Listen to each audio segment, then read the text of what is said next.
Boa noite, professores. Hoje eu e a Larissa vamos apresentar um plano de aula baseado na ecolocalização dos morcegos. Bom, falando um pouquinho sobre os dados gerais da nossa ideia, nós resolvemos abordar esse conteúdo com turmas do ensino médio, especificamente do segundo ano, e pensamos em usar uma aula faixa, ou seja, uma aula seguida da outra, de cerca de 45 minutos a 50 cada uma, em que a aula inicial seria uma aula expositiva, de apresentação do conteúdo, e a aula final seria um jogo da memória. Ou seja, a metodologia ativa que usaríamos é a gamificação. Essa forma de abordar os conteúdos tem sido muito utilizada por professores por justamente incluir os alunos de maneira que eles joguem e se divirtam dentro da sala.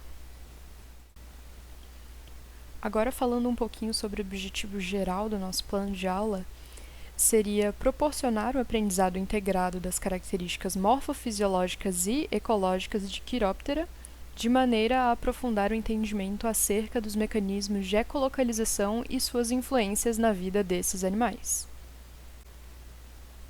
Agora, sobre os objetivos específicos, em primeiro lugar temos compreender diferentes aspectos gerais da morfologia, ecologia, sistemática e diversidade dos morcegos. Em segundo, difundir um funcionamento do mecanismo de ecolocalização.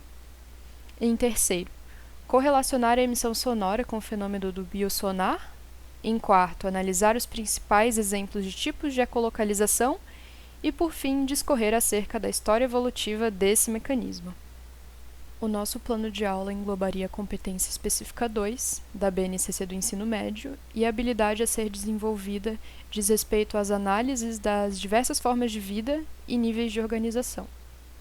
Os recursos didáticos que nós utilizaríamos nessa dinâmica seriam cartas impressas em papel, referentes ao jogo da memória, que vamos abordar mais tarde, projetor, para justamente apresentar a aula, lousa ou quadro negro, e canetas ou giz se for necessário anotar alguma coisa.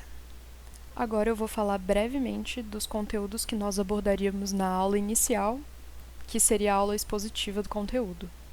Bom, inicialmente nós faríamos uma introdução aos morcegos, abordando aspectos mais gerais desse clado, como morfologia, hábitos alimentares, hábitos reprodutivos, ecologia e dentre outros fatores mais gerais. Num segundo momento, falaríamos sobre a classificação dos morcegos, e como exemplo nos slides eu trouxe a classificação baseada na morfologia e também a nova classificação baseada no genoma. Logo em seguida, nós abordaríamos a diversidade dos morcegos com diversos exemplos para mostrar para os alunos. Agora, depois dessa breve introdução sobre os morcegos em aspectos gerais, o foco da apresentação seria na ecolocalização, que é o ponto principal da nossa dinâmica. Ou seja, primeiramente explicaríamos como funciona o mecanismo de ecolocalização e também logo em seguida abordaríamos os diferentes tipos que se encontram nos morcegos, que seriam o tipo lingual e o tipo faríngeo, que é o mais comum. Por fim, como forma de finalizar o conteúdo da aula expositiva, nós falaríamos sobre as diferentes teorias acerca da evolução desse mecanismo, ou seja, teorias sobre o surgimento da ecolocalização e também teorias sobre o ancestral comum dos morcegos. Após a aula expositiva com a apresentação do conteúdo, como ecolocalização, entre outras informações, a gente inicia a parte da aula prática, com o jogo da memória, que duraria cerca de 45 a 50 minutos.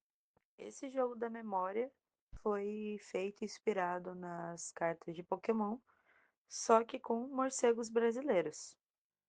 O intuito desse jogo é mostrar a diversidade de morcegos e a importância ecológica que eles têm, como a diversidade de sua alimentação, e também ajudar a combater a má fama que esses animais têm.